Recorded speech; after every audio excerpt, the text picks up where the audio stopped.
Bom, então, boa noite a todas e todos presentes. Essa é mais uma reunião plenária do PT Lafayette. Hoje nós temos como tema, vamos fazer aqui uma discussão sobre a PEC 32, né, contra a PEC 32, na verdade, porque ela é eles falam em reforma administrativa, mas a gente entende que é uma deforma administrativa, né, um desmonte completo do serviço público, né, vai deixar precarizado, o que já está precarizado, o trabalho em geral, vai deixar também o serviço público na mesma situação.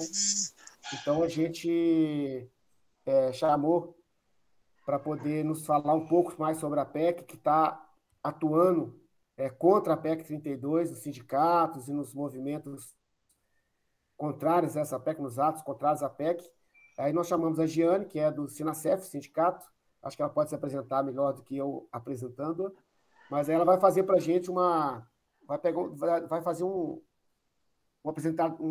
apresentação geral, né, de como é que está hoje a situação da PEC, e nos dar detalhes de por que nós temos que ser contrários a ela, né, o tanto que ela desmonta o serviço público e o próprio trabalho, né, a qualidade do trabalho dos quais nós dependemos tanto. Por mais que queiram demonizá-los, mas a gente continua dependendo muito dos servidores públicos. Então, eu já vou passar direto para a Giane. Pode ser, Giane, dar continuidade para a gente? Você pode se apresentar? Então, boa noite a todas e todos, né? Eu sou Giane, sou do Sindicato Nacional dos Servidores da Educação Federal, do IFMG, né? Sinasef, ele é um sindicato de âmbito nacional, é o sindicato dos IFs, e a gente tem feito essa luta, mas eu acho que é importante a gente colocar os principais pontos da reforma de uma forma bem objetiva, bem acessível e desmontar as mentiras do governo, né? A reforma não é de hoje que essa reforma vem sendo construída. Então, a gente precisa pensar lá atrás, desde as reformas previdenciária, trabalhista e da terceirização, a lei da terceirização, ela já faz uma ligação fundamental. O neoliberalismo ele vai avançando e vai comendo pelas beiradas. Então, se a gente fizer uma análise lá de trás, lá do passado, tá ligada não a câmera? Vocês não estão me vendo? Eu estou te vendo, ué. Marcelo falou que. Tá me vendo, Marcelo? Bom, Olha que loucura. é a conexão dele, então, porque ela está ligada desde... É. E então, assim, a gente já vê um progresso aos pouquinhos minando o serviço público no Brasil. São etapas para serem seguidas. E dentro da reforma, o grande mito que se coloca é que a reforma vai afetar somente os servidores futuros, que não vai nos afetar, nós, servidores públicos, em geral, né? São vários mitos. Um deles é afirmar que a reforma ela precisa cortar gastos, mas excluir dessa reforma a alta casta aí do executivo, né? Os militares de alta patente, do legislativo também, juízes. Então, esse grupo que também, vamos dizer assim, né, custa caro aos cofres públicos, este é aquele discurso de depois a gente vê, o deles depois a gente vê, a gente resolve. Por hora tem que ferir de morte o servidor público e normalmente o servidor, grande parte do servidor público recebe um salário de até R$ 4.000, se não me engano, metade do corpo de servidores. Então, a gente está atacando, afirmando, né, que é preciso fazer corte, o governo afirma que é preciso fazer o corte, mas ele corta na carne que não está sobrando, né? E naquele que tem sobrando, que às vezes ganha acima do teto constitucional através de auxílio paletó, auxílio isso, verba de gabinete para os deputados, esses são os intocáveis. Então, esse é um ponto. Se quer de fato fazer uma reforma para cortar gastos, por que se escolhe, né, esse público para atingir diretamente? Esse é um ponto. Segundo ponto é dividir categorias de servidores, né? É uma forma de dividir para, de fato, governar, porque hoje a gente já vive uma situação complicada. Nós, do sindicato, a gente tem visto cada vez mais que essa política gerencialista, essa política neoliberal, não se engane, porque ela também é implementada no serviço público.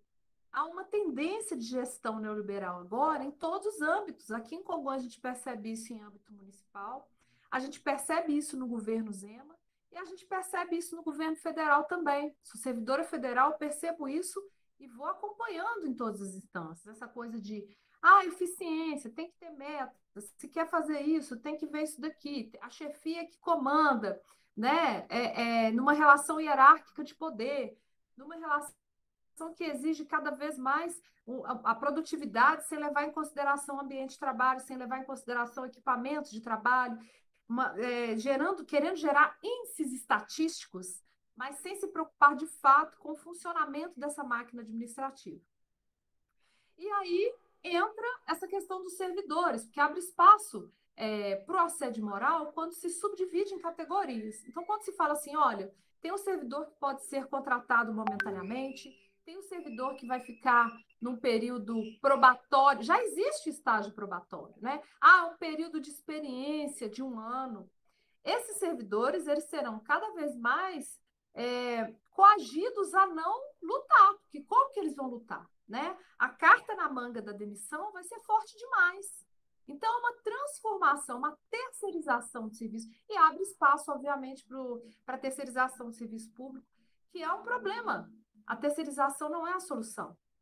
Aqui no IFMG, por exemplo, companheiros, a gente tem uma obra que está parada até hoje por causa de uma prestação de serviço, uma prática comum de empresas, que a gente licita, a empresa vem, pega o trabalho, larga, dá um preço mais baixo pelo serviço, assume, no final do contrato, larga a obra, dá o cano, né? Depois eles abrem outro CNPJ e fica assim essa prática, né? Então, assim, a terceirização, ela precariza, ela mina, porque ela vai querer colocar um serviço cada vez mais barato nas mãos de pessoas cada vez menos qualificadas e com uma carga de horário pesadíssima, tendo que trabalhar em 2 cargos, tendo que fazer um bico para complementar a renda.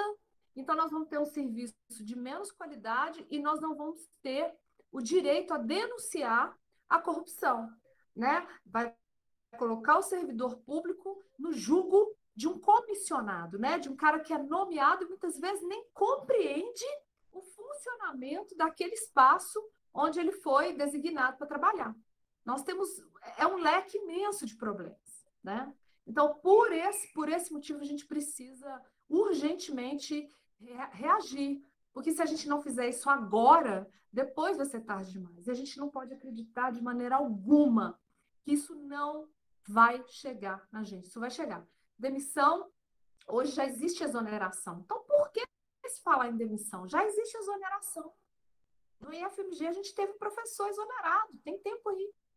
Tem o julgamento em âmbito administrativo, com direito à ampla defesa, né? A gente teve caso aqui de, quer dizer, então não existe essa coisa de, mas não acontece, mas não dá nada, o servidor é intocável, o servidor não é intocável, né? Agora, o modo como querem fazer é, de fato, para substituir pela terceirização e as grandes corporações que estão por trás do governo fazendo pressão, as corporações de educação, para depois ganhar em cima disso através de contratos milionários, bilionários com o governo. Esse que é o panorama que eu gostaria de trazer.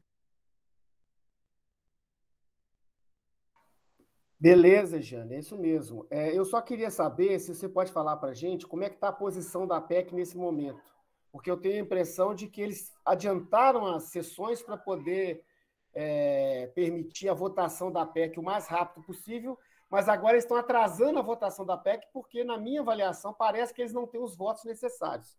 Seria isso mesmo? Exatamente. O que você acha disso? Os servidores estão em Brasília, está tendo uma pressão popular muito grande, a gente está a 1 ano das eleições, então os próprios deputados eles estão meio balançados, porque eles sabem que se votar não volta, né? A gente sabe disso, se não me engano, o relator foi o Eunício, foi o relator da... Teve uma reforma que eu sei que ele não foi reeleito. Então, há um medo mesmo dos deputados de analisar o risco de se votar favorável, mas há uma pressão financeira gigantesca, né? Já foi liberada emenda, se não me engano, de 6 milhões, para ver se eles conseguem aprovar. Então, assim, tá uma guerra de leão ali dentro mesmo. A gente está sendo, nós da esquerda, né? Os sindicatos estão sendo muito fortes, né? Os partidos de esquerda fazendo a denúncia, mandando o retorno para a gente, né? Os nossos deputados, nossos senadores aí do PT, principalmente os deputados mandando retorno para a gente a respeito do trâmite, mas a verdade é que só não entrou em pauta porque não tem voto, né? Ainda não tem, mas se a gente relaxar, esse jogo pode virar, a pressão está muito forte. A gente lembra o que você falou, a gente lembra que naquelas alterações das leis trabalhistas no governo Temer, grande parte dos deputados e senadores, inclusive também, que votaram pelas reformas, não voltaram, realmente eles não foram reeleitos. E aí a gente tem que mas nós temos que estar sempre vigilantes, né? Vigilantes e investindo de forma pesada. A ordem no sindicato agora, a ordem do Sinasef prioridade, PEC 32. Ah, vamos mandar um ônibus de estudante para Brasília? Vamos mandar um ônibus de estudante para Brasília. Ah, nós vamos fazer um movimento, vamos colocar outdoor? Vamos colocar outdoor. É caro. Olha, é um investimento pesado, né? Só nesse mês aí, a gente fica assustado. Às vezes um sindicato, dependendo do mês de reforma, ele gasta 100 mil reais. Mas a gente precisa investir pesado, porque é uma vez só, gente, sabe? Assim, não tem outro caminho. Então, é colocar outdoor, expor os deputados que estão se mostrando favoráveis à aprovação da PEC, investir, se tiver de mandar caravana para Brasília constante para fazer revezamento, mandar caravana para Brasília.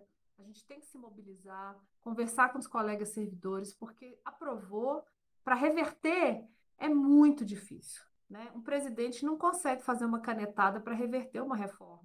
A gente sabe que Lula vem aí, né? E mesmo Lula assumindo a presidência do Brasil, a gente sabe que para reverter essa PEC dos tetos, né, que já foi aprovada, a reforma trabalhista, né, precisa ter Congresso, né? Então, é isso que eu deixo de recado, né? Então é isso. Obrigado, Giane. Eu gostaria de abrir aqui, a Aida já até se manifestou. Eu gostaria de abrir, então, para que as pessoas pudessem fazer os seus comentários e perguntas, eventualmente, o que for, e já começar, então, com a Aida. Pode ser, Aida? Vamos estipular aqui 5 minutos para cada um. Tá bom. Boa noite, companheiras e companheiros. Eu esqueci que hoje é 13. É tanta coisa para fazer, e aí eu estou ali amassando um bolo, porque é o aniversário do meu irmão, entendeu? E aí, como eu não esqueci também, aí estou fazendo um presente de última hora. Mas, parabenizar aí pela pauta da reunião, porque a situação ela é bastante delicada, e eu acho que a população, e até mesmo os servidores de muitos segmentos não entenderam, em especial os servidores municipais e os servidores estaduais. Eles não entenderam que a batata está assando, certo?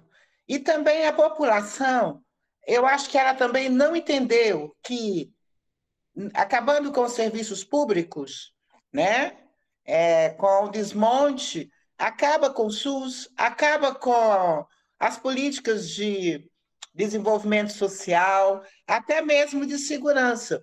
Vocês devem ter visto que os guardas municipais e os policiais, esses que não têm, esses aí que não deixam filha e nem neta com pensão vitalícia, que nós pagamos, esqueci, cabo, sargento, esse povo aí, sabe? Eles também estão na mira. Então, é muito mais delicado do que a gente imagina.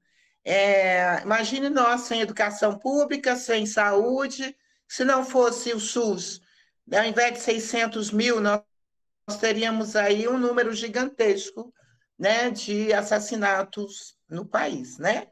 Porque o que está acontecendo depois do que a gente está vendo na CPI da Covid é isso, né? É genocídio, é assassinato, é um monte de coisa. Então, eu acho que a gente teria que fazer uma campanha na cidade, passar pelo menos com uma carrinho de som, com uma moto, explicando o que é a PEC 32 na lata, sabe? Informar daquele jeito que dói no bolso, que aí a pessoa entende. Opa, vou ficar sem SUS, né? E é muito mais delicado do que a gente está acompanhando, porque a gente que acompanha lá direto na Câmara, a gente sabe que a luta que foi, né? E qual é a tática, o modo operantes Lira, para que ele passe tudo. Então, é na madrugada, votação que antes não era feita pelo online, elas estão sendo feitas pelo telefone, que a gente nem sabe se foi o deputado que votou, sabe?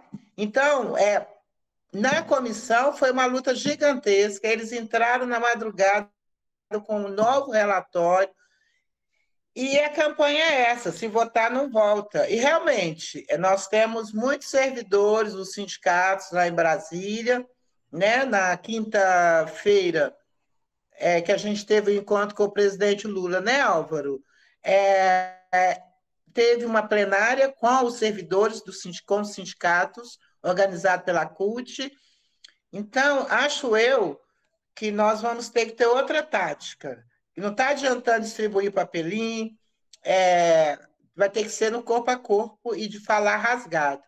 E a coisa está aí, tá? Ainda não foi para votação porque eles não têm 308 votos.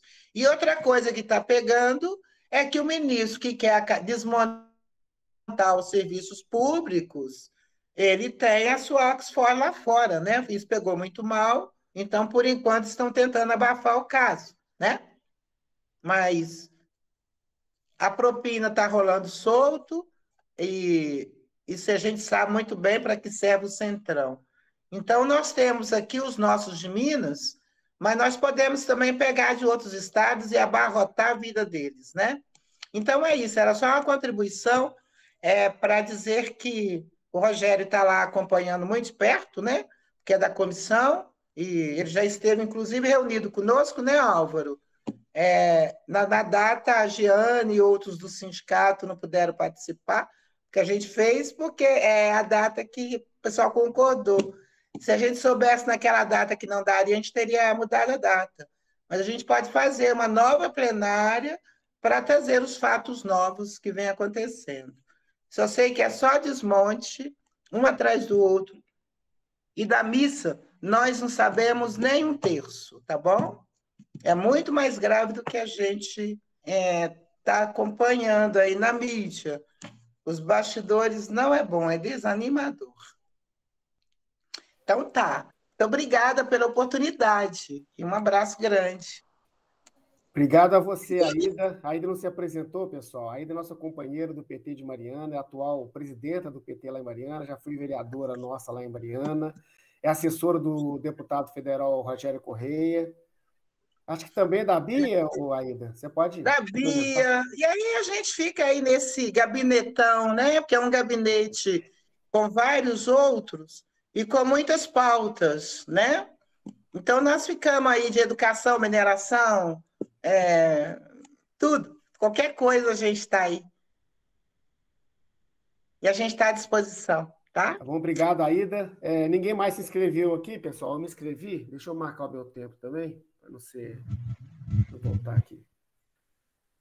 Então, eu queria fazer alguns comentários, que, por exemplo, a Giane comentou que ela notou que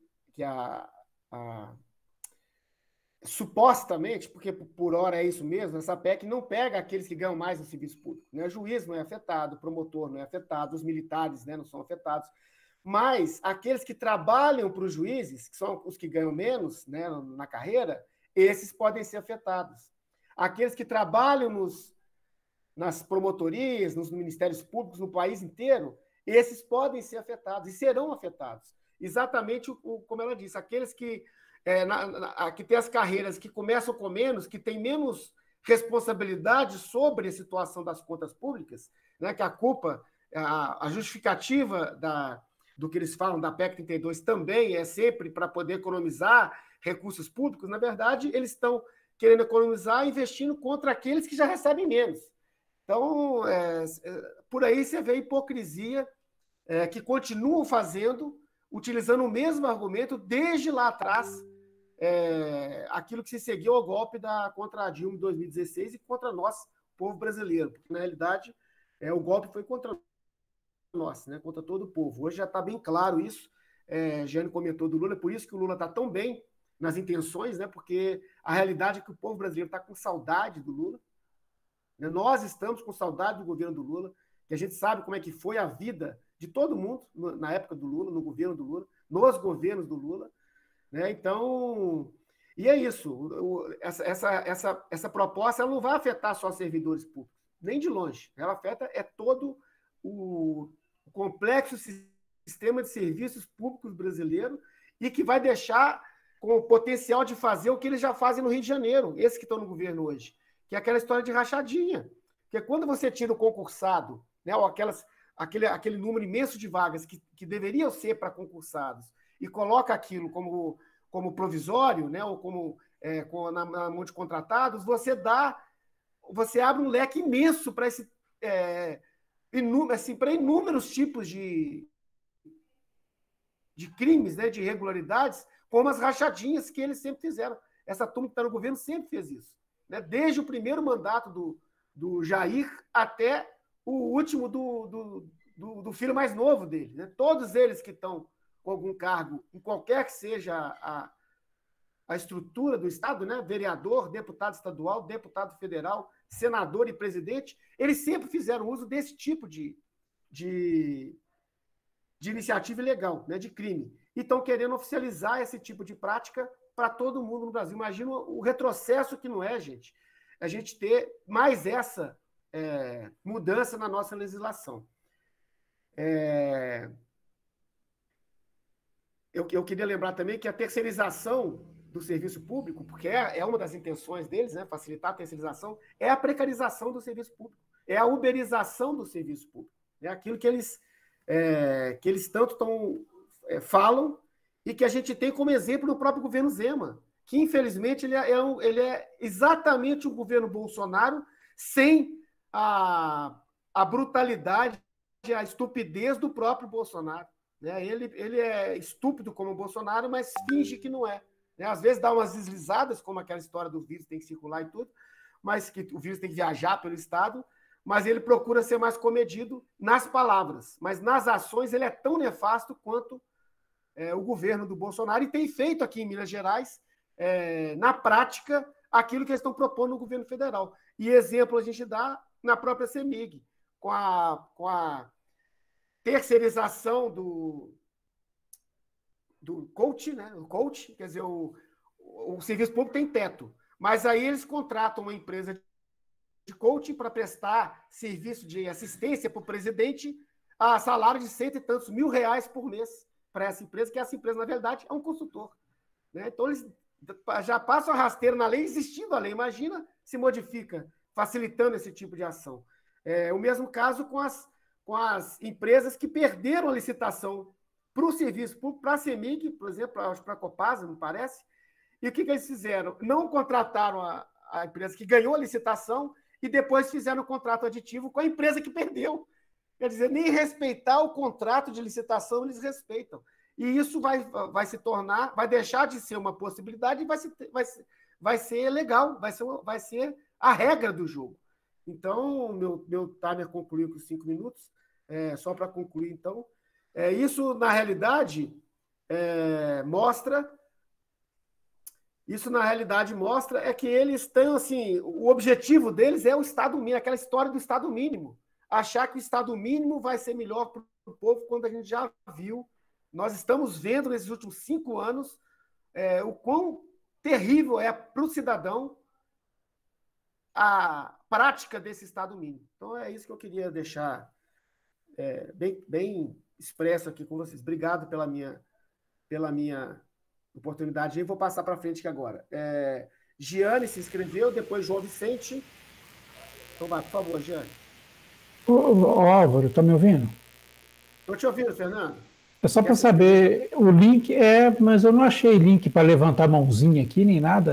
Como é que está Ah, não, no inscrevendo? chat. A gente pediu para colocar Ah, o nome no tá. chat. Mas eu ponho seu nome aqui agora, né? Você Ah, está. tá. Pode colocar lá, então. Considere-se inscrito. Ok, Giane, por favor. obrigado. Olha. É, eu penso o seguinte: nós precisamos também pensar no mundo do trabalho, qual é o nosso papel, a defesa do mundo do trabalho, né?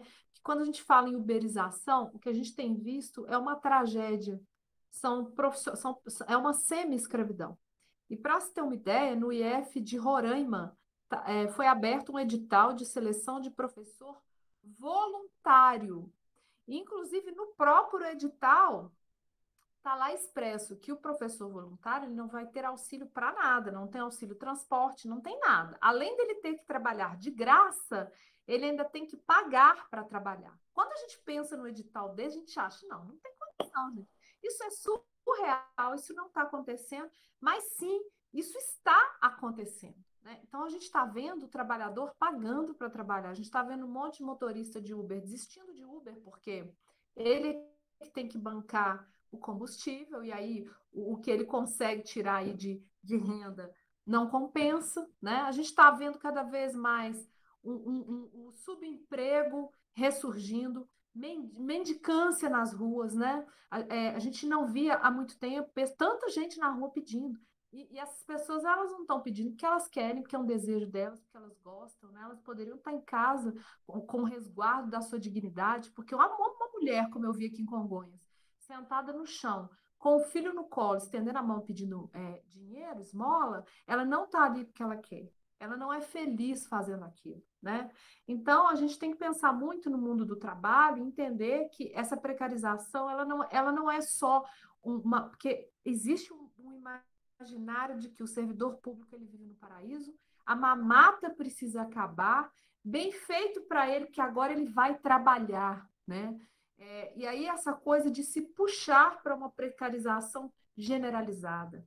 O que se quer um governo neoliberal? Um governo neoliberal quer que o trabalhador trabalhe de manhã, à tarde, à noite, não tenha tempo mal para dormir. Não quer o trabalhador, não quer o povo pleiteando poder, não quer o povo tendo direito a participar de atividades políticas, não quer o povo absolutamente atividade alguma. Então, a gente precisa compreender que toda uma conquista, a duras penas, está sendo colocada sob ameaça. A PEC 32 ela é uma parcela da precarização, mas ela aprofunda demais a precarização no mundo do trabalho em geral, né? A formação de exército reserva, que é justamente isso mesmo, é ter um índice de desemprego que faça com que as pessoas se desesperem a troco de moradia, a troco de um trocado, de um prato de comida, que ela ofereça a força dela de trabalho, não a troco de um salário que já é defasado há muito tempo, que a gente vê que é defasado no supermercado quando a gente vai fazer a nossa compra de alimento, mas que ela troque o salário mesmo numa barganha de escravidão, né? Isso é muito assustador. Isso é muito assustador. É muito urgente que a gente converse com os servidores públicos e alerte o servidor, como disse a Aida, é na porta da escola, é outdoor, é na porta da escola, é movimento, é corpo a corpo, porque isso é muito assustador. E tentar entrar no modelo como o chileno, e que provoca um altíssimo índice de suicídio, é isso que a gente quer, esse modelo de vida, de dignidade que a gente está em busca? Não pode, não pode ser. Né? A gente tem que alertar os trabalhadores que não são servidores também para essa questão. Né? É isso. Obrigado, Giane. É isso mesmo. Inscritos aqui agora estão o João Vicente, depois o Fernando e depois a Ana Conrado. João, por favor. Boa noite a todas e a todos. Bom, eu acho que a Jane e os demais companheiros e companheiras que me antecederam já deram uma pitada, né? Uma clareza do que é essa reforma administrativa que eles chamam de uma nova política, né? que nada mais nada é do que um ataque ao Estado brasileiro, né? Na questão do que é mais valioso, na questão do serviço público, né? Que são os seus trabalhadores e trabalhadoras.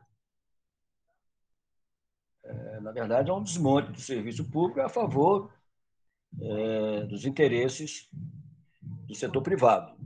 Esse é um ataque que nós já vem recebendo há muito tempo, né? O neoliberalismo, e mesmo com 12 anos de governos, 12, 13 anos de governo progressista, de esquerda, né? Teve como presidentes Lula e Dilma, o neoliberalismo não deixou de existir, e sempre nos atacando, né? E acho que o Álvaro colocou bem, o pensamento deles é o Estado mínimo, mas eles estão assim, querendo um Estado mínimo de péssima qualidade, né? Como é que se diz? Os poderosos cada vez mais poderosos, os pobres mais pobres. Essa é a lógica, né? Que nós estamos percebendo que se agravou com esse governo fascista, neofascista, genocida, enfim. Mas, pelo menos, está tendo oportunidade de um movimento sindical também se organizar, né? Nós estamos bastante desorganizados. E isso é a grande dificuldade, a gente colocar a população para debater e ir para a rua para defender o serviço público, os trabalhadores e trabalhadoras do serviço público, né? E o ataque realmente é fantástico, né? Parte do neoliberalismo. Decreto, quer dizer, dá força ao presidente a tomar medidas através de decreto. Antes, né? Agora, antes não. Atualmente, há necessidade de ter um projeto de lei, votar, passar pelo Congresso, enfim. Com essa reforma, dá o poder ao presidente de baixar decreto para alterar. Enfim, privilégio, quer dizer, o privilégio não acaba com privilégio nenhum, né? Ataca os pequenos, os menores, e deixa os militares, os cargos, os grandes cargos no judiciário, de fora, né? Enfim, concluindo, vai depender muito, evidentemente, das articulações no Congresso. O Centrão e muitos dos deputados da direita, principalmente, está preocupado, né, com o processo eleitoral. Isso aprovando a reforma administrativa como está, vai atingir também a questão eleitoral, né? Então eles, por isso, eles não têm essa maioria, né, de votos na Câmara. E por isso que o Lira está segurando a peteca.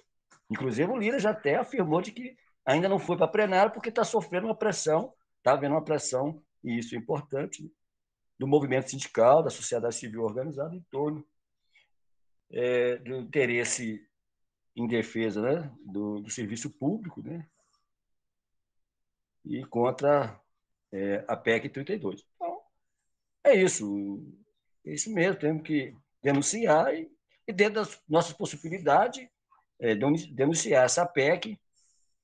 Inclusive, eu até mandei lá no grupo, você viu, tem uma pesquisa lá no Enfoque, uma enquete, né?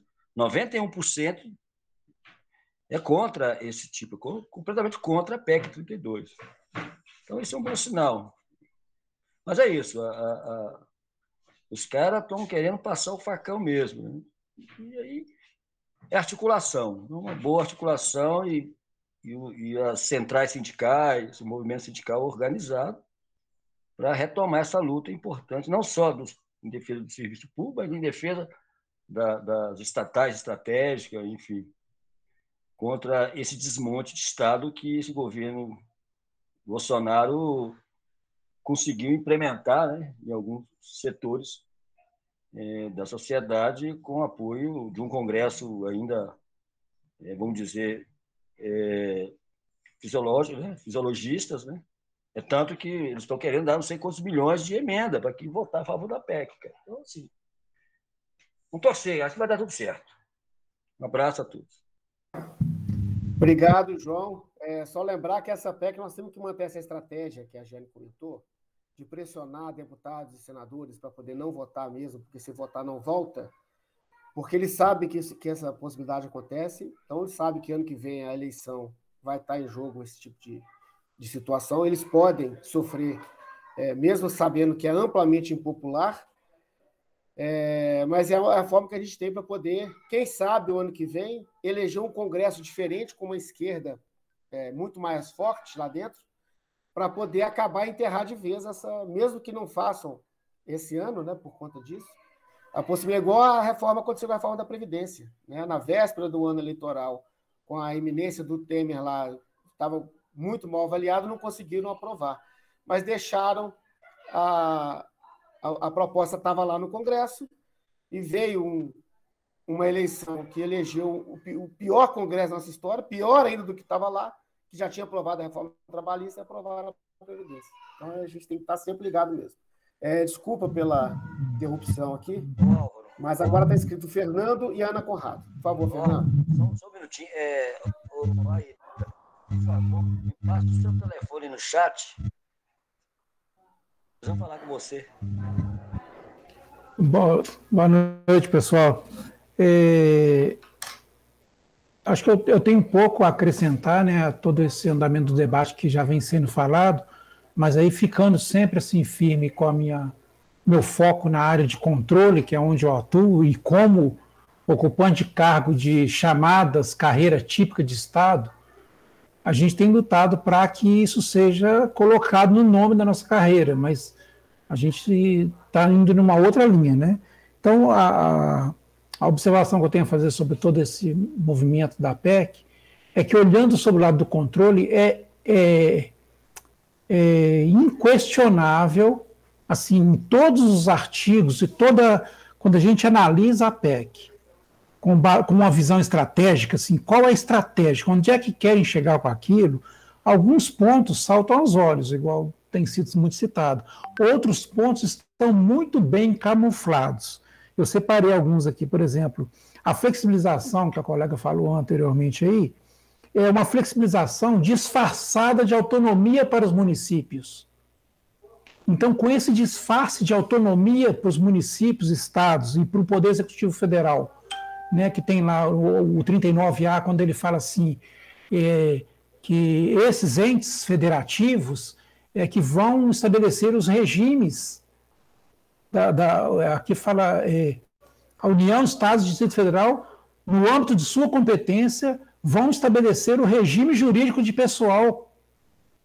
Isso está disfarçado de autonomia e ganha muitos e serve de justificativa fraudulenta, né, para muito deputado dizer que está renovando o pacto federativo. Esse que é o perigo também desses artigos que parecem inofensivos. Porque tem artigos que são diretos, né, na retirada de direitos, na precarização, mas tem esses disfarçados. E aí, com o ponto de vista do controle interno da administração pública, que é a minha área, eu vejo que, ao disfarçar de autonomia, ele enfraquece, menos poder de controle. Porque os municípios, estados e o Poder Executivo da União vão poder legislar. É uma coisa muito irônica que essa PEC tenha passado na Comissão de Constituição e Justiça, porque a PEC coloca assuntos e permitindo que infraconstitucionalmente, ou seja, numa lei complementar, numa lei municipal, se estabeleça regras diferentes dos princípios da Constituição em relação ao serviço público. Então, a PEC também é um Frankenstein que entra e enfraquece, retira poder de controle usando a própria legislação. Ou seja, o município tem autonomia para escrever uma norma que vai contra a Constituição, contra um princípio da Constituição no capítulo do serviço público. Então, com essa estratégia, não gosto de usar o nome engenharia, porque normalmente coloca engenharia na frente de coisa de corrupção, e isso não é o caso. Mas como aqui é o caso, eu vou usar a palavra engenharia mesmo. É uma engenharia jurídica é que quando tem fraude contábil, a gente chama de engenharia contábil, né? Quando tem golpe cibernético, a gente chama de engenharia social. Então, aqui tem uma engenharia jurídica muito bem camuflada que enfraquece o controle, porque quando os nossos colegas de controle estiverem exercendo a sua função constitucional de controlar a administração pública, a gente vai estar fazendo um serviço inútil, porque a gente perde o poder de punir. Porque vai estar escrito na lei que aquilo que aconteceu é permitido. Então, qual que é o ponto principal dessa descaracterização, que eu chamei que descaracteriza o regime jurídico típico de serviço público, que não foi construído para ser igual ao do regime privado. Não foi construído para ser igual. Então, esse contrato por temporário, contrato provisório, contrato voluntário, tudo isso é do universo privado. Isso não cabe no universo do regime jurídico de serviço público. Então, o cargo típico de Estado, ele tem uma característica de estar ligado diretamente a uma ação estratégica de Estado. O que eles fazem ao flexibilizar a contratação para cargos não típicos de Estado? Que de cara a PEC já abre fazendo isso. Aquela turma do operacional, aquela turma que não estou diminuindo aqui, pelo contrário, eu fui muitos anos da turma do operacional e sou ainda hoje, tá? A turma que não está chefiando, nem assessorando, nem liderando departamento nenhum, aquela que está na equipe, que é a maior número, tá? Para cada departamento de 10 pessoas, nós temos uma chefia. Então, a proporção média de 1 para 10, olha lá. Então, essa turma que vai ser considerada não carreira de Estado, vai perder um vínculo. Eu estou falando do ponto de vista de corregedoria punitiva, que é onde o controle encontra pessoas, né? A gente controla outras coisas, controla finanças, mas quando a gente está controlando conduta de pessoas, que é o combate à corrupção, a gente precisa de ter instrumentos de controle. E o único instrumento que a nossa sociedade moderna nos oferece é a punição, é privação de liberdade, perda do cargo, essas questões. Ora, que punição será dada para um servidor público que tem contrato precário com o Estado? É claro que esse desenho vai favorecer a montagem, a fortalecer as quadrilhas de corrupção, de desvio de dinheiro público existentes no par de dentro do Estado. Porque essas quadrilhas estão às vezes, na mão de pessoas que têm autoridade sobre um grupo de funcionários. E tendo autoridade sobre esse grupo de funcionários, e esse grupo de funcionários podendo ser demitido a qualquer momento por qualquer conduta, sem um processo disciplinar, como já é hoje, ou seja, enfraquecendo o processo disciplinar, enfraquecendo o código de ética, vai significar que essa precarização também vai favorecer a corrupção. Porque a chefia que tiver assumido o cargo com finalidades de desvio de verba, não importa para eles que o esquema foi descoberto, porque só o peixe pequeno é que vai perder o cargo mesmo. Ficou mais fácil de perder o cargo. Porque hoje, quando acontece isso com funcionário efetivo, eles têm que manter, quer dizer, barateou o custo da corrupção, agora eles podem pagar menos para esse povo, porque eles vão perder muito pouco, eles não têm um cargo a perder, eles não têm uma carreira para perder. E isso também é uma estratégia que rola nos bastidores dessa PEC, o enfraquecimento do controle, tanto interno, que é o nosso, quanto o externo, porque a gente vai perder uma série de instrumentos que mantêm a boa política de serviço público feito por bons servidores públicos. Ou seja, com o tempo eles serão precarizados, trocados por servidores com uma independência frágil, né? É isso que eu queria dizer para vocês, que a fragilidade da dependência do servidor a um chefe, a uma nomeação, ela é feita de propósito como parte de uma estratégia de afrouxamento do poder do controle. Então, esse também é uma pauta importante da gente ficar atento e manter essa força na luta aí. Quem votar não volta. E essa divulgação tem que ser intensa, porque tem muito artigo dessa PEC que parece inócuo, parece inútil. Ah, isso aqui se passar não tem problema. São uma espécie de bomba-relógio, tá? Que a gente chama na nossa área aqui. Esse artigo, se passar, ele vai ser útil depois das eleições, que aí, se as pessoas interessadas em explorar aquilo ganhar as eleições, depois eles exploram aquilo que foi aprovado na PEC antes das eleições. Então, parece um artigo inútil, parece um texto inútil, mas a gente deve lutar contra a PEC por inteiro. Não tem nenhum artigo ali inútil, está tudo muito bem costurado. Tá? Ela é uma tragédia mesmo. Obrigado, Fernando. Eu estou aqui com um problema, pessoal. É o seguinte, nós estamos, a nossa chamada, como ela é gratuita nessa versão do Meet, vai terminar em 8 minutos. Então, eu queria falar para a Ana Conrado, que é a próxima inscrita e a última inscrita aqui até agora, para a gente poder fazer, eu vou abrir uma outra sala, e aí eu vou pôr o link no chat aqui, vocês migram para essa outra sala, nós estamos em 12 aqui agora, e aí a Ana, quando a gente passar para outra e todo mundo chegar lá na outra sala, a Ana faz a participação dela. Pode ser assim? Tranquilo. Pode ser. Se for mandar o novo link no WhatsApp.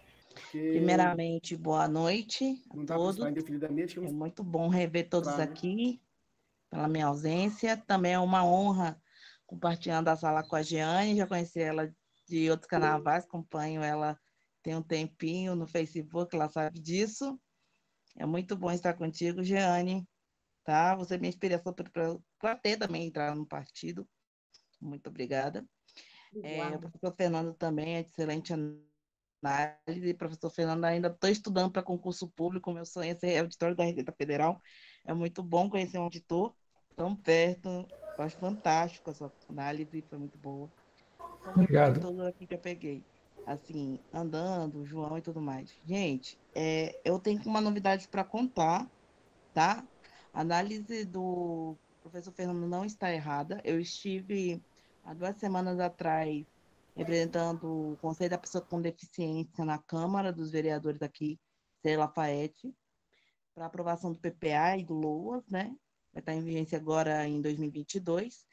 E o secretário de administração, Felipe, ele falou que eles estão esperando a reforma administrativa para poder adequar a lei orgânica do Conselho Lafayette na questão dos servidores públicos, e que ele quer mais agilidade e eficiência na cidade, porque ele falou que o estatuto do servidor está defasado e que o serviço não é bem garantido.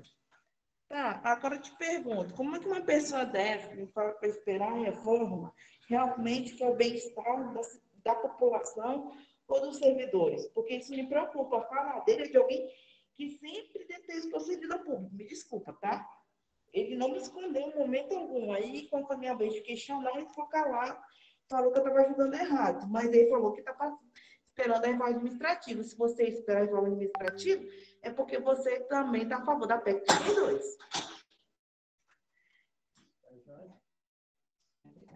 Então, o que acontece com essa reforma? Pelo fato de que já tem gente, como o caso daqui de Conselho Lafayette, que o atual prefeito nunca escondeu sua versão a servidor público.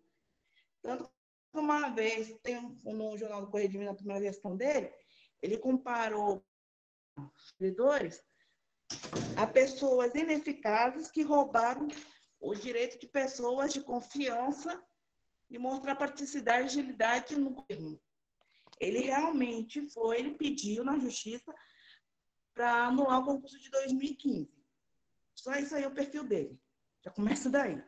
E numa outra reportagem, ele respondeu, chamou os servidores de cachorro, cachorro vira-lata, que está espalhado pela cidade, podia tomar chumbinho para morrer. Esse é o prefeito que a gente tem, tá? Então, assim,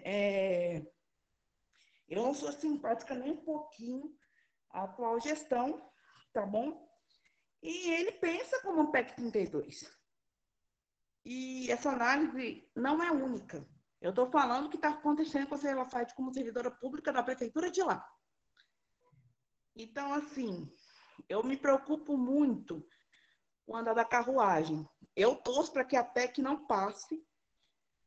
Pelo pouco que eu li, o texto que a base que apoia o Bolsonaro está diferente do texto que foi proposto originalmente. Já foi mudado mais 7 vezes e parece que vai mudar mais 2, pelo menos que eu li agora, né, na notícia. Não sei se é verdade. Mas vamos torcer que não passe. Igual eu comemorei que nem fosse Copa do Mundo, quando a reforma trabalhista para a CLT não passou. Já pensou, sem licença maternidade, sem 13º, sem licença médica, gente, isso sem férias remuneradas, é como a Jane falou, é trabalho escravo, e dos mais graves. Então, assim, eu já estou alertando um pouco da questão, né, daqui de Conselheiro Lafayette, porque ele não escondeu o secretário que ele está esperando a reforma.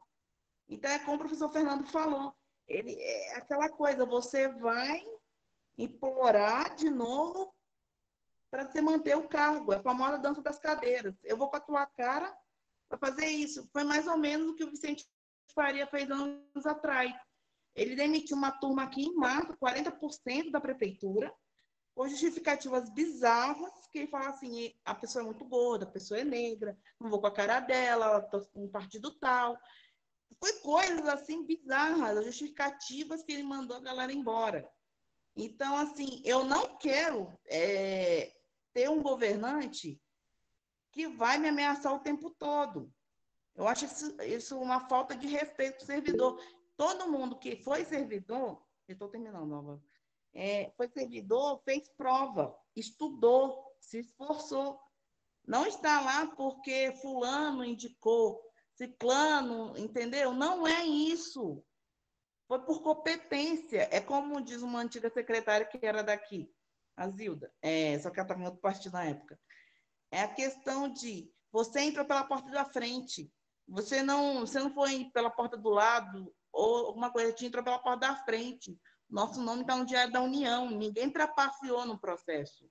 Uma coisa clara, foi uma coisa límpida. Então, a gente sabe do que eu estou falando, acho que o professor Fernando também, como muitos outros aqui. Ninguém aqui conseguiu o cargo de mão beijada. Ninguém aqui implorou para estar aqui. Escolheu, sacrificou noites de sono, às vezes sem recursos financeiros para chegar onde está. Então, ser concurseiro é muito cansativo.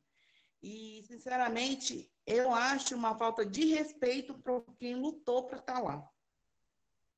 Ao invés de investir pesadamente na eficácia dos servidores, em experimentos, em estudos, em capacitações decentes, preferem o quê? Precarizar o que já está precarizado. Então, sinceramente, eu fiquei muito triste de saber que até os auditores estão passando por isso. Porque não tem, os auditores eram que barravam as asneiras do PPA, do LOAS. Se a gente sabe essas denúncias do que o Bolsonaro está fazendo, é porque tem gente na Receita Federal, tem no Bacen, até no Estado, que luta para poder parar. Porque se ele pudesse, ele gastava o dinheiro todo da nação. Então, o cara é totalmente descontrolado, ele não está nem denunciando. Então, se vocês têm noção de denúncia, é porque hoje tem auditores. Se a gente tem uma noção de qualidade, é porque tem gente trabalhando na educação como a Jeane. Então, assim, gente, sinceramente, eu acho que a gente precisa realmente não só denunciar, mas também mostrar para o povo brasileiro que está perdendo muito mais do que isso, está perdendo os direitos que foram conquistados na Constituição. Porque, queira ou não, a Constituição foi feita por gente do lado da esquerda e pelo centrão. Não foi da direita, não. Porque se fosse da direita, nosso Deus, a gente seria escravo há muito tempo. Então, era isso. Muito obrigada. E boa noite a todos.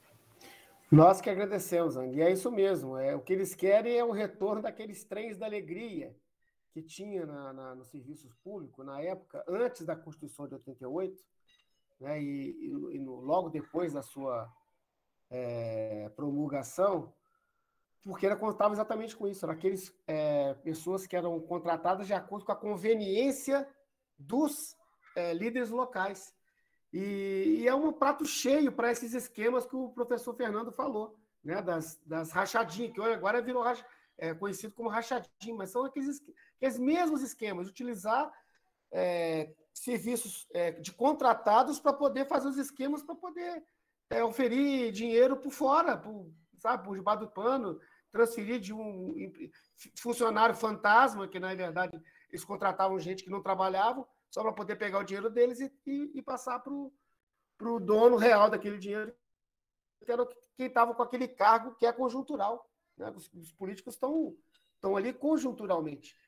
Mas, infelizmente, assim, nós temos que estar sempre atentos, porque é o que eu falei, se a gente não tiver uma Câmara diferente, né, com uma força progressista, no mínimo progressista, no ano que vem, nós vamos estar sempre com essa espada em cima da nossa cabeça, esperando, como o próprio João falou, que o presidente já declarou lá da Câmara dos Deputados, esperando só ter o apoio necessário para que eles coloquem em votação e passe logo.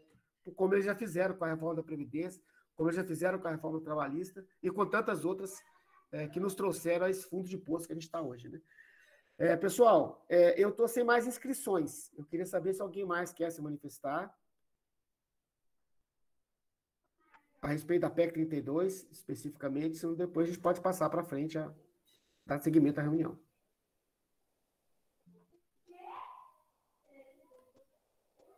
Aí, ó, chegaram as últimas duas que tinham ficado. A Érica e a Franciela retornaram. A Franciela agorinha mesmo e a Érica acabou de entrar. Érica, você está chegando agora, se você quiser comentar alguma coisa, se quiser se apresentar. Nós estamos sem mais inscritos aqui para comentar sobre a PEC 32. Eu só quero participar, escutar mesmo, tá? Boa noite a todos, meu nome é Érica. Tá bom, obrigado de qualquer maneira. Pessoal, então vamos dar seguimento. Vamos passar então para informes. Se alguém quiser informar, nos informar aqui de alguma coisa.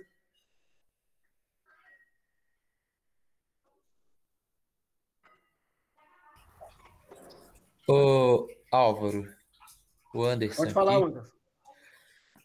Então, só queria convidar todos mesmo para no dia 23 a gente tá fomentando um ato entre a juventude em prol das vítimas do Covid-19 em Conselheiro Lafayette. Vai ser lá na escadaria da Igreja da Matriz, né? Ali em cima, na Praça de Queluz ali. E quem puder ir, quem puder comparecer, levar vela, levar cartaz, fora Bolsonaro, algum cartaz com alguma palavra de ordem também quanto às pautas municipais, né, contra a gestão do prefeito, da crise, que eu acho que principalmente a gente tem que começar a dar mais atenção para as pautas locais, que eu acho que é o que afeta mais diretamente a população que está ao redor, né, nesses atos regionais. E é isso, queria deixar esse convite. Eu creio que eu enviei o cartaz lá no grupo. A gente está falando agora, tentando contato, né, com o pessoal da Guarda Municipal para garantir a segurança do ato, também com o pessoal da paróquia, para que eles possam participar também, com alguns familiares de vítimas. Então, se vocês conhecerem, tiverem acesso tanto a pessoas de paróquias quanto a esses familiares de vítimas de Covid, fique à vontade para fazer o convite. E é isso, aguardo vocês lá com cartazes, com faixas, enfim, se posicionando. E é isso. Obrigado. Boa noite. Obrigado, Anderson. É sábado, dia 23 de outubro. Qual que é o horário? Às 17 horas. 17 horas. Vocês já confirmaram com a paróquia se não vai ter nenhuma missa nesse horário? Porque isso é importante para poder evitar conflito, né?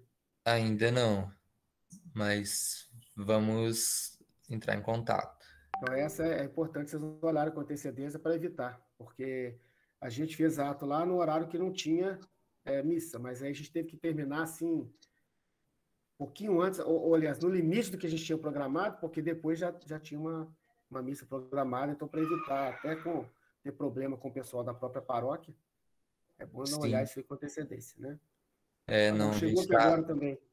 A gente está olhando para tentar que eles participem também, né? A gente não pretende fazer um ato com carro de som, com música, a gente pretende fazer um ato silencioso, e então realmente a gente vai fazer esse contato. Obrigado. Nós agradecemos. Mais alguém, pessoal? Chegou agora aqui o Gleison Santos, que ia se apresentar para a gente.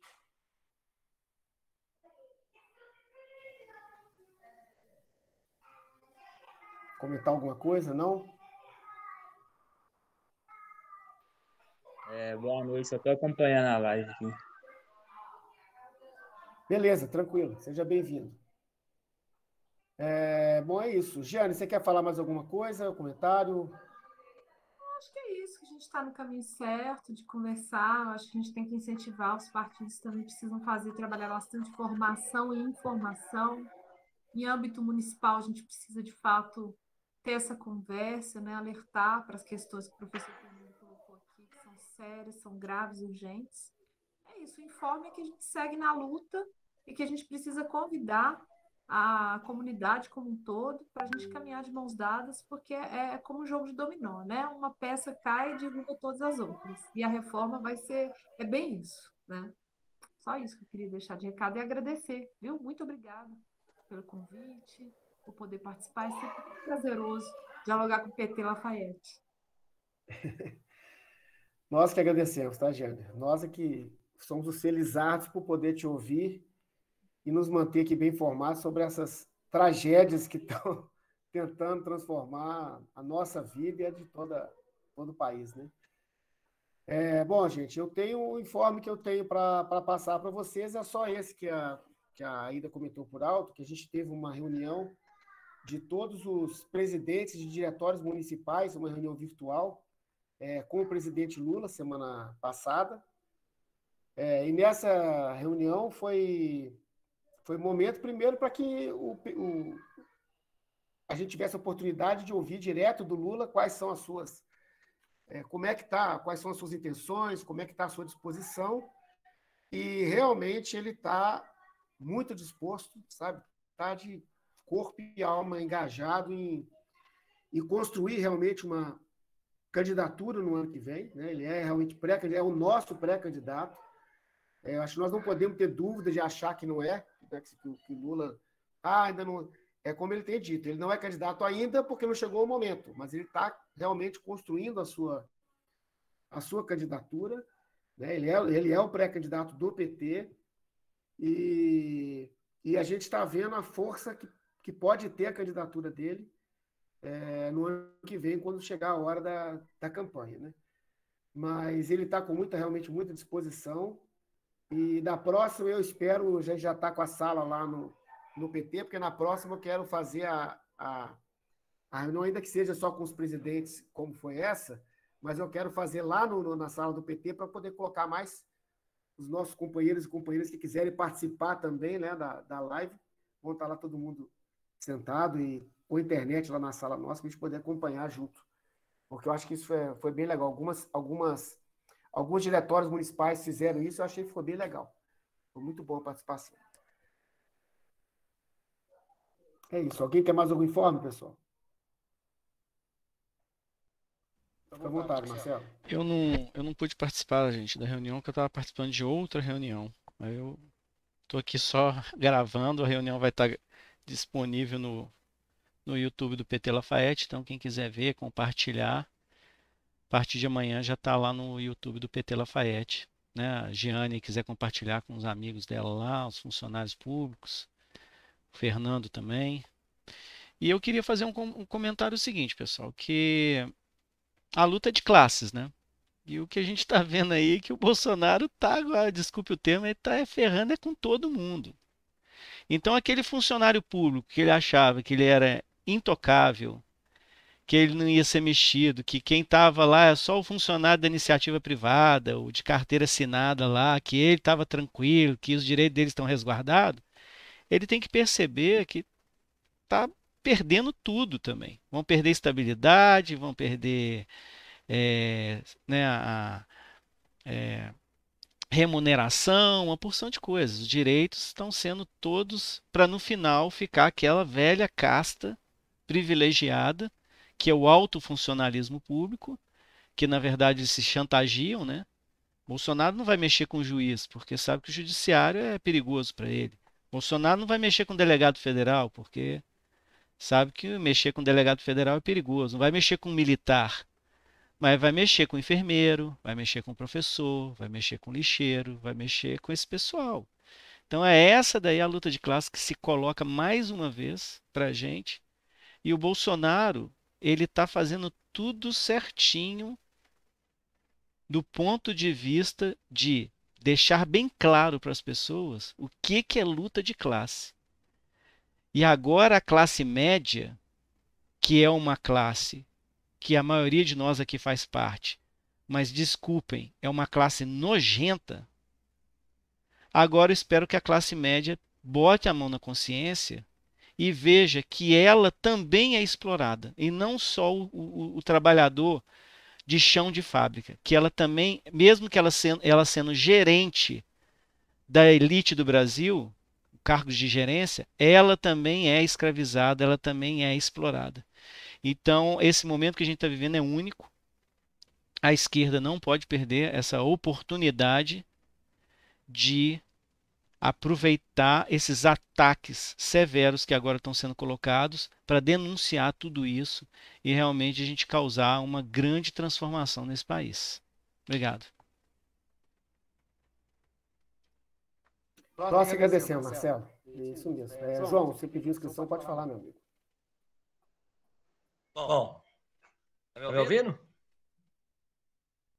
Sim, estamos. Não, eu só não é birra nem nada.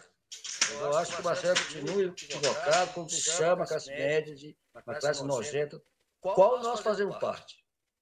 A classe média é quem ganha 3, 4, 5 salários, é a classe média, pô. Então nós temos que parar com isso. Ficar chamando uma pessoa de classe média. Agora, nós sabemos, a classe média é a classe média alta, principalmente, ela joga o jogo do capital. Ela gosta de ter vantagem, levar vantagem.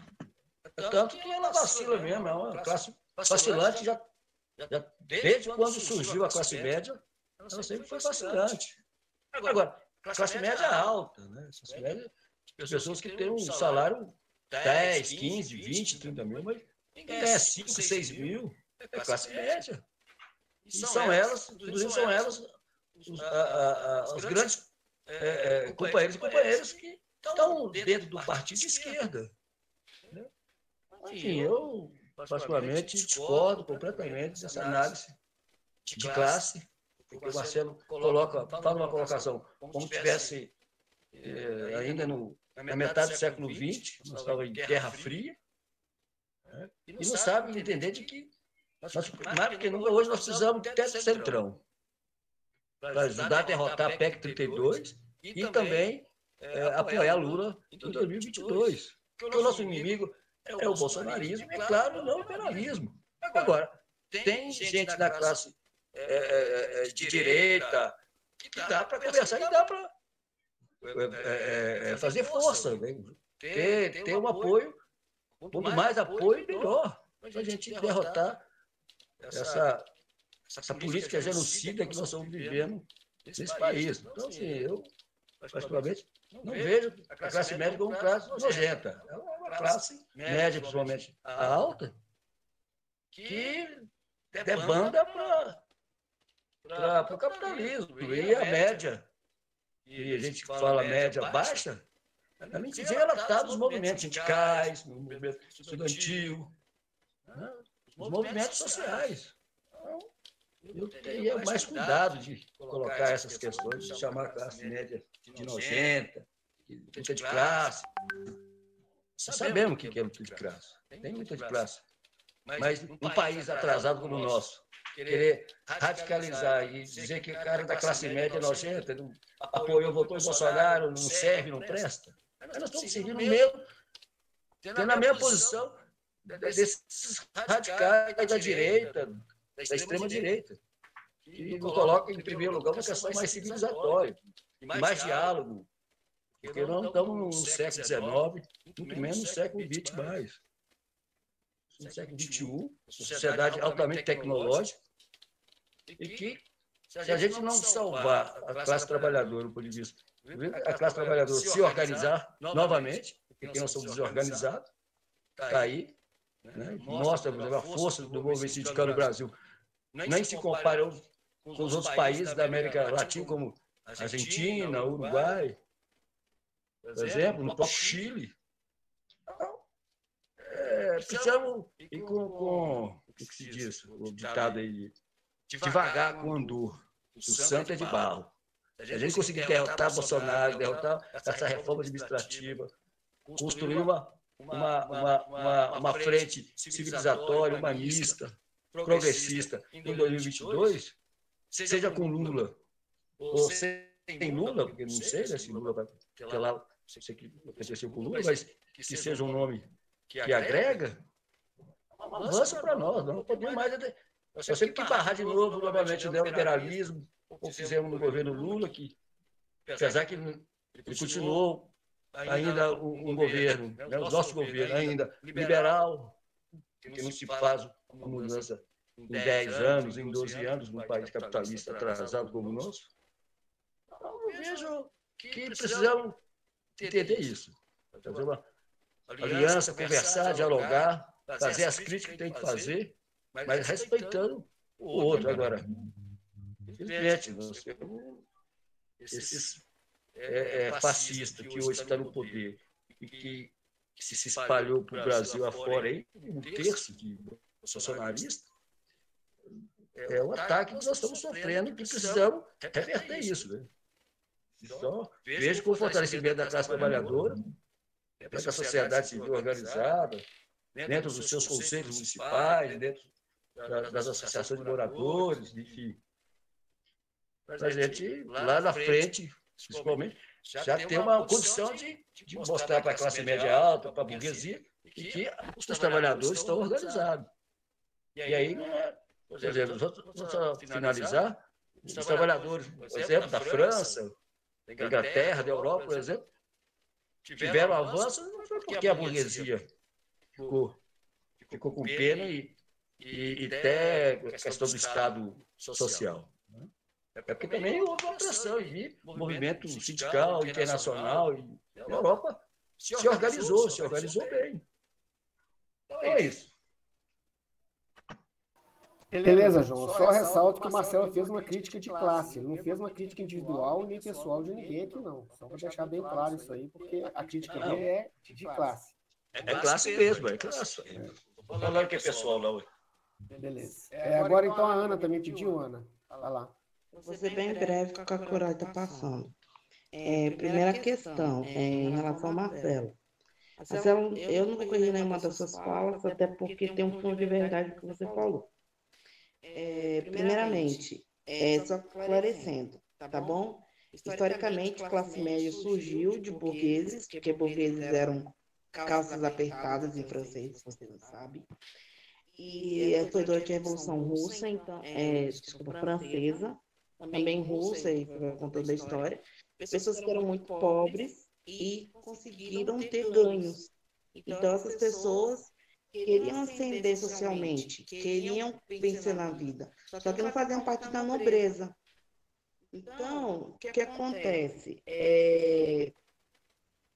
Você tem que ter cuidado, porque eram pessoas que não eram nem da pobreza mais e nem da nobreza, não eram da elite. Então, a gente tem que ter muito cuidado nessa fala, porque realmente eles tentaram ascender uma luta. A gente tem classe média porque começou a ter essa luta de classe. Foi comerciantes, foi uma turma que começou a se destacar. Então, isso aí eu acho pertinente. E outra coisa, atualmente, se eu estiver enganada, no IBGE, se classe média se divide alta, média e baixa. E a gente tem 23 subclassificações. Então, quando você fala assim, classe média, você também fala daquela pessoa que está na extrema da pobreza, que só ganha R$89. Então, ela também é classe média, só que é classe média baixa. Então, a gente tem que ter muito cuidado na hora de falar, porque tem essas classificações agora, tá? E já saiu isso no Jornal Nacional, em outros lugares. Eu tenho amigos que são geógrafos, eles falaram que não dá para pensar classe média, um númerozinho. O negócio está aumentando. Então, classe A, B, C, D, tem até o Z, tem Z1. Eles falaram que isso é bem dividido. Não dá para você pensar mais do jeito como se pensava, tá? Classe média atualmente alta É quem ganha 30, na verdade, quem ganha tanto no mês que sobra 50 mil livre para ele. Ele não tem que se preocupar, porque tem 50 mil livre para ele gastar no que bem entender. É quando você tem mais receita do que despesa. Se eu estiver enganada, a pessoa se dá bem nessa questão. Você tem mais saída do que entrada, você não está tão bem financeiramente quanto você imagina. Essa é uma observação. Outra questão, a sua falta do questão de pessoas nojentas, realmente, se você pensar, a classe brasileira, né, média, alta, baixa, pensa que é burguês, que manda no país, está milionário. Eu conheço gente que ganha só um salário mínimo e acha que é o cara mais rico do planeta. Pode pisar nos outros, que ele tem nome, sobrenome, ou então, somente cara comissionado, acha que manda nos outros, principalmente efetivos. Eu concordo com o que você falou. Realmente, tem uma hipocrisia. Muita gente que votou no Bolsonaro foi mais essas classes mesmo. Média, baixa e alta. Então, acaba que realmente fica um sistema alienante. Eles acham que podem mandar do país. Às vezes são pessoas que nem lêem sobre política, não interagem, não sabem nem o que está acontecendo.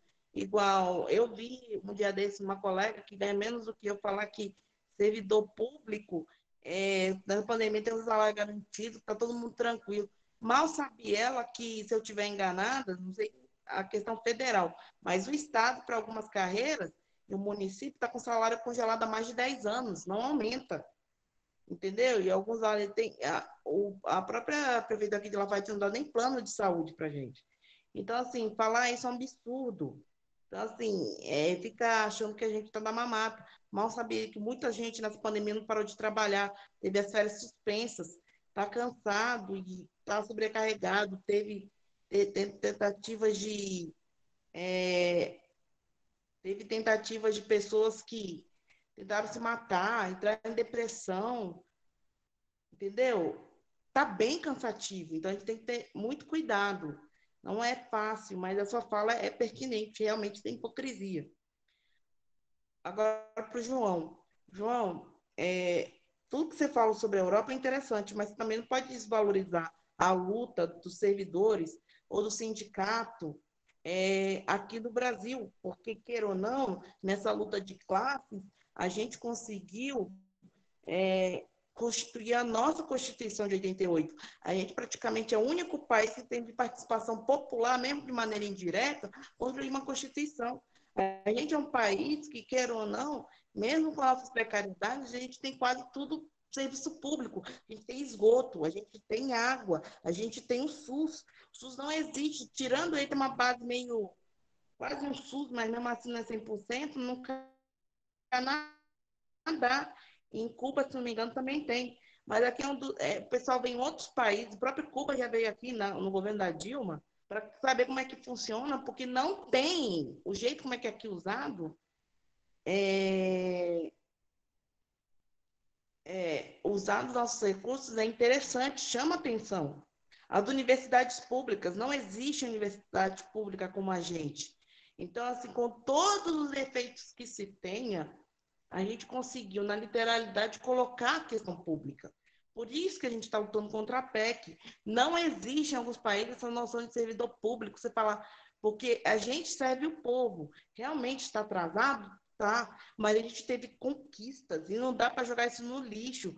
A gente teve conquistas em todas as áreas. A gente é um dos poucos países que paga aposentadoria. Na China, no Japão, se você não fizer uma privada, você não recebe do governo. Então, acho assim, a gente tem que valorizar a nossa nação, a gente tem que valorizar o que tem. Então, acho assim, jogar essas conquistas no lixo é muito chato. Eu concordo com você que o sindicato lá é mais forte, mas o sindicato não conquistou carteira assinada. Esses países como a França não têm férias remuneradas, não tem licença maternidade. Então, não dá para simplesmente ignorar. Eu não estou apoiando. E outra questão, eu não acho que conversar com a direita é bom. A gente tentou isso com a Dilma, olha o que deu. Para mim, tem que conversar com outra pessoa da esquerda ou com o centrão. Porque, quer ou não, ao longo da história foram os que mais nos apoiaram. Fazer essa conversa com a direita que está pouco cagando, desculpa da expressão aqui, para todo mundo, do jeito de sul, cagando e andando para a nossa população, é terrível. Então, eu não concordo. Se for perguntar para mim, eu olhasse para a cara do Lula para falar, Lula, me desculpa, te admiro, mas não faça conversa. É isso aí, eu tenho uma música da Marisa Monte que fala assim, quando eu olho para o futuro, não me esqueço do passado. Então, sinceramente, eu não converso com a direita. Eu converso apenas com esquerda e centrão. Para mim, basta. Então, finalizei minha fala.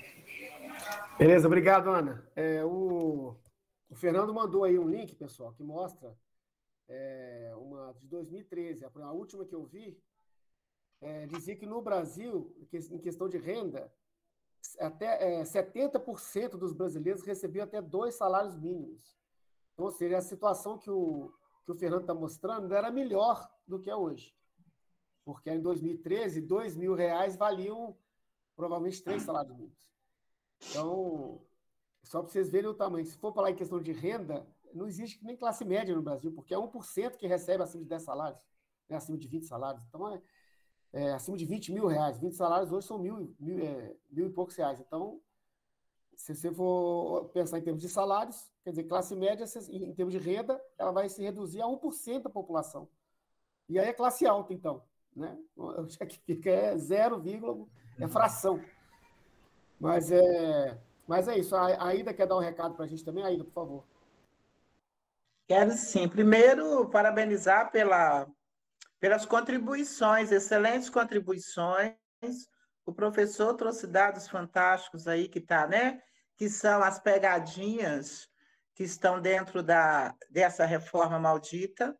E aí, convidar e convocar, né? Para a gente pegar os deputados, os senadores, pegar os e-mails. Vou disponibilizar de novo lá no grupo do Observatório, que aí fica fácil de saber quem é que está ainda em dúvida e quem é contra, e encher a caixa deles. Bom, neste país não tem classe média mais, não. A classe média é aquele povo aí que cresceu de 2002 até 2013, né? Comprou uma casinha, um carrinho, né?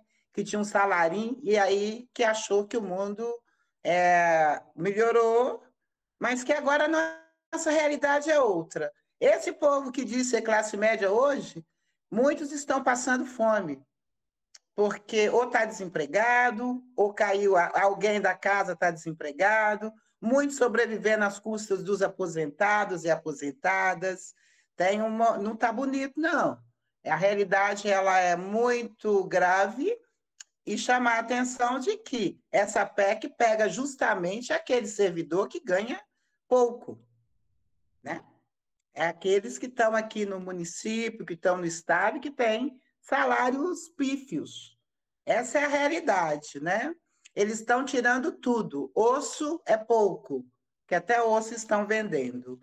Eu queria só fazer um convite para o dia 15 vocês estarem conosco na nossa plenária da Nova Primavera, que vai acontecer aqui no Zoom, às 19 horas do dia 15, sexta-feira, tá?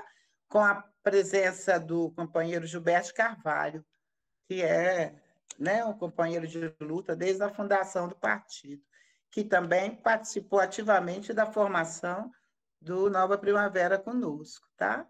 Aí, deixa eu chamar mais um companheirinho, mais um, que vai ser importante para a nossa caminhada de 2022, tá bom? Então, parabenizar e agradecer. É isso. Vida que segue, chamar os sindicatos dos municípios, porque eu percebo que eles estão muito afastados dessa luta, nem discussão fazem. Eu falo aqui por Mariana, que eu encaminho as coisas para o presidente do sindicato. Eu nunca vi tanto peleguismo na minha vida. É um negócio de doido. E os sindicatos dos municípios, eles são ricos, porque eles não fazem nenhuma ação em defesa dos servidores, eles só recolhem a contribuição dos sindicalizados. Então, a gente tem que cobrar a luta deles, a contribuição para que a gente possa estar nas ruas, para que faça os outdoors, para que faça os materiais para distribuir, porque agora é a hora deles abrirem mão, né? Porque eles ficam ali sentados em cima desses recursos e não tem luta. Então, é muito sério. E os nossos prefeitos, em especial dessa região dos Inconfidentes, do Paraopeba, está fechadinho com o Bolsonaro, fechadinho com o Zema. Tanto é que, naquela madrugada fatídica, que eles votaram um projeto que não havia sido discutido, foi porque o Novo foi lá para votar.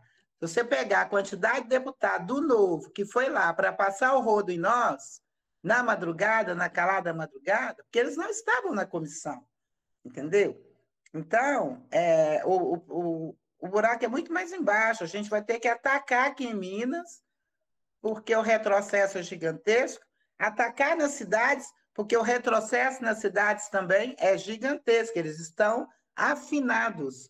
Mariana ia até dar uma medalha para Flávio Bolsonaro do Dia de Minas. Imagina só vocês, como é que o negócio não está unha e cutícula, tá? Gratidão por esse momento de aprendizado, um abraço gigantesco, tá?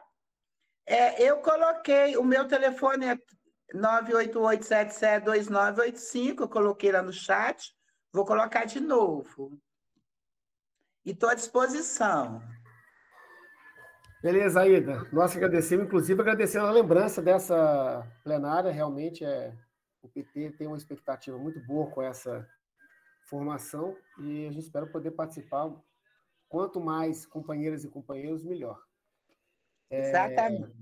Isso aí. Pessoal, não tem mais ninguém inscrito, não temos mais informes. Eu queria, então, agradecer aqui a participação de cada um de vocês. Eu acho que foi muito importante para a gente poder ter noção da importância que é fazer oposição a essa PEC, né? Fazer oposição no sentido de pressionar os deputados, né, deputadas, senadores, para ser contrário a essa PEC, né, colocar medo mesmo naquilo que dói a eles, né, que fala que dói no bolso, no caso deles é doer na eleição, porque eu acho que essa que é a nossa função primeira, além de realmente chamar os trabalhadores e trabalhadoras do Brasil a atuarem realmente, a lutar no mínimo para a manutenção dos seus direitos, porque senão vai tudo mesmo por água abaixo, numa sequência absurda de retrocesso, como a gente está vivendo nos últimos 5 anos. Obrigado pela presença de vocês, cada um, e declaro encerrada a reunião de hoje. Boa noite a todos, até a próxima. Boa noite. Falou, boa noite, pessoal. Boa noite, pessoal. Valeu, obrigado. lembrando que semana que vem é a análise de cultura, quarta-feira, 19 horas. Se eu puder contar com a presença de vocês para contribuir com a análise de conjuntura, municipal, estadual e federal, estamos aí. Ô, João, valeu. Aparece lá na análise da conjuntura, João. Boa noite. Boa noite. Abraço. Boa noite, até mais. Valeu, pessoal. Obrigado.